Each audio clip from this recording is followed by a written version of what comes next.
Hello everyone. In this video, I'd like to talk about the generation of meaningful data for testing in TER systems, IRIS solutions using Google's Gemini AI. We all know that having a set of proper test data before deploying an application to production is crucial for ensuring its reliability and performance. It allows to simulate real-world scenarios and identify potential issues or bugs on test environments before they impact end users. Moreover, testing with representative datasets allows to optimize performance, identify bottlenecks, and fine-tune algorithms or processes as needed. Ultimately, having a comprehensive set of test data helps to deliver a higher quality product, reducing the likelihood of post-production issues and enhancing the overall user experience. Considering the explosive growth in development of AI, I thought it would be real interesting to see how AI can be used to make developers' and testers' lives easier.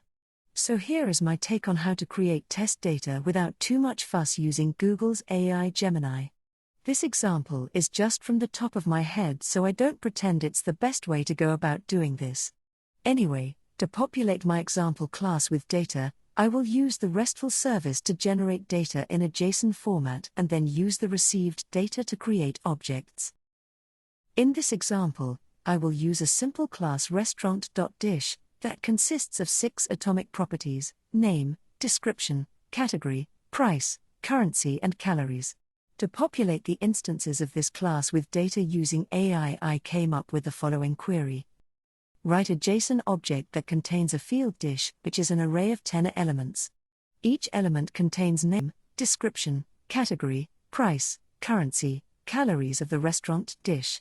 First, I ran it directly in my advanced REST client to see if I get the desired result. And it worked. The results are actually quite good. I got an object that has a field dish, which is an array with required fields. I can use this array to convert each JSON object into an IRIS object and save it into the database. Now that I have the wording of my query, I need to generate it as automatically as possible, call it and process the result. So, next step, generating the query.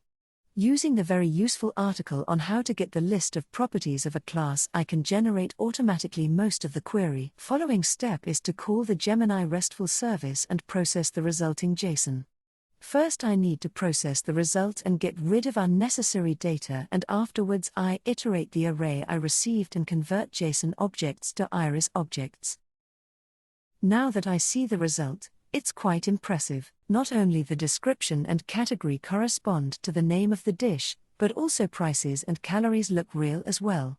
Which means that I actually get a database filled with reasonably real-looking data. And the results of the queries that I'm going to run are going to resemble the real results. Of course, a huge drawback of this approach is the necessity of writing a query to a generative AI and the fact that it takes time to generate the result.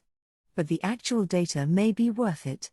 Anyway, it is for you to decide. Thanks for watching this video. Check out the article where you will find the code of this example.